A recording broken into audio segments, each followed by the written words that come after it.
Every sport has the greatest to ever do it. Basketball has Kobe Bryant and Michael Jordan, football has Messi, Ronaldo and Pele, and F1 has its own. Hamilton, Schumacher, Senna, Vettel, Prost and a few others have carved their name into the sport's history and made themselves legends of it as well.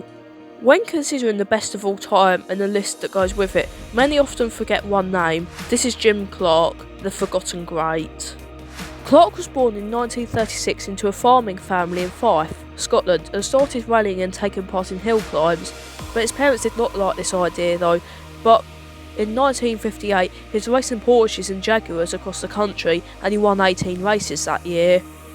This led to him racing on Christmas Day at a GT race in Brands Hatch, Kent, and this would lead him to race against Colin Chapman, who was impressed with his skill before Chapman offered him a seat at his Formula Junior team, and this was a series to allow drivers to prove that they were ready for F1. Clark impressed, and Chapman decided to allow him to drive for his F1 team, Lotus, and they headed to Zandvoort for the Dutch Grand Prix. This would be Clark's first ever F1 race. In his first race, he DNF'd due to a drive failure, but he proved himself enough to be ready for F1. The next race was at Spa, but this wasn't the Spa of today.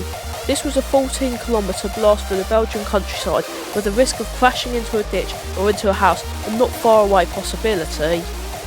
He placed 5th, getting his first points, and this would be a track he would hate as it was so dangerous, but he'd win at the track 4 times in a row and he'll become a legend partly for this.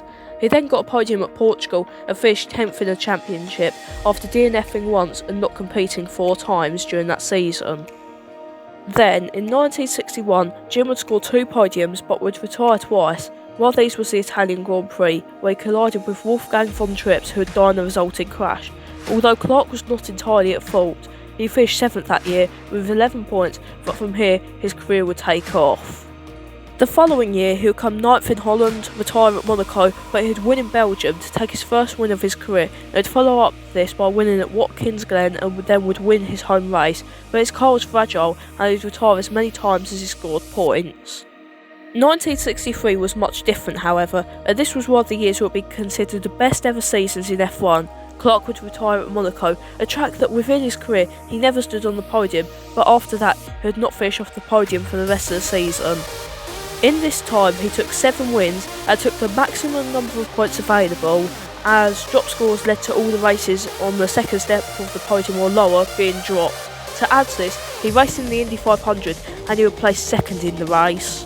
Heading into 1964, it appeared that he would dominate once more, but Lotus would Lotus and he would fail to finish 4 races that year and would come to the last race of the year. Clark was 9 points off his teammate but would be denied the championship because of an oil leak, and the Surtees would go on to win the title. 1965 would be so much better, as he won the opening 6 races of the season which he competed in and only missed the Monaco Grand Prix. But even that was a positive, as he would not compete in order to race in the Indy 500. He succeeded, winning the 500 mile race and achieving 2 of the 3 of the motorsport's Triple Crown.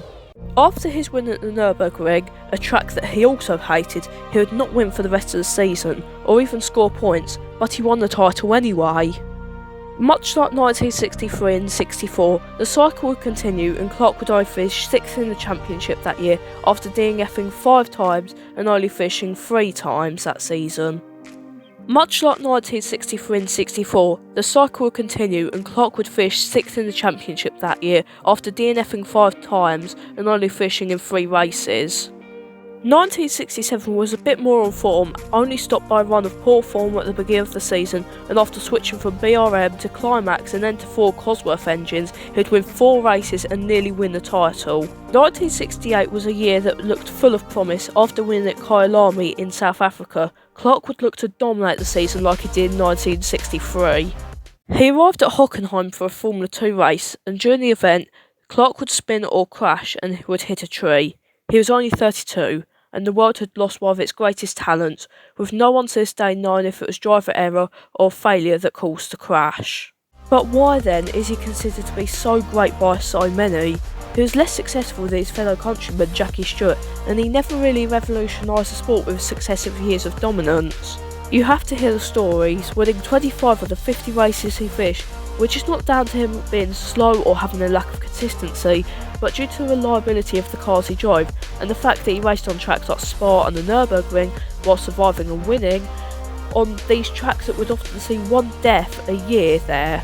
People at the team said that Clark could have tyres last for 4 races and brake pads that could last up to 3 times longer than anyone else. His gearbox could be told apart from his teammates because its condition, and any car that the team set up, he could win. He was the idol for Senna, considered by many to be the greatest of all time. He was seen by all on the grid as being invincible, and his death in 1968 was a wake-up call for all those around him. He could jump into any car and win, whilst others would struggle, and Chris Haymon said that when Clark died, the drivers lost their leader. And I know statistics don't tell the whole story, but he won the Indy 500, the F1 Championship twice, he won the Tasman Series and won multiple F2 series. He won in the British Touring Car Championship and was only not champion because of his schedule and came second in Le Mans. All of this was done at a time in F1 where funerals were as common as races and crash would mean severe injury or death.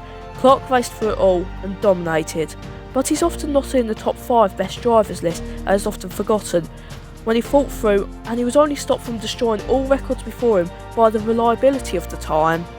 And if you want a story to prove this, at the 1967 Italian Grand Prix, Clark lost an entire lap after a puncture on lap 12 of a 68 lap race, and he came back through the field to take the lead on lap 60 and only lost the race win after running out of fuel. A man from Fife, Jim Clark, he is the forgotten great. Sorry to do this, but I'm obligated to, and it's just in the YouTube terms of service. So thank you so much for watching, and if you have any reason to dislike the video at all, please let me know. But if you have enjoyed, like and subscribe, and I'll see you later.